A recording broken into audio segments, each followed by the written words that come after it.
আসলে রিসিট ছাড়া যেন না দেয় সেটা আমরা এখন থেকে এনশিওর করব যে রিসিট ছাড়া কোনো খুচরা ব্যবসায়ীকে আমরা কোনো মালামাল দেব না।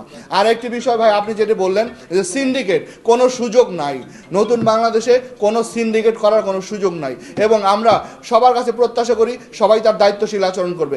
আমরা প্রত্যাশা করি এই ব্যবসায়ী সমিতি, খাতুনগঞ্জ বাজারে যারা ব্যবসায়ী সমিতি, তারা অত্যন্ত একটা বলবো যে গর্বিত একটা অংশীদার এই বন্দর বাণিজ্যিক একটা রাজধানীর। তাদেরও দায়িত্ব আছে, তারা তাদের অবস্থান থেকে তারাও মনিটর করবে। যদি কেউ সেখানে কোনো সিন্ডিকেট করার চেষ্টা করে, আমরা অবশ্যই তার বিরুদ্ধে কঠোর ব্যবস্থা নেব। কোনো সুযোগ নাই সিন্ডিকেট করার।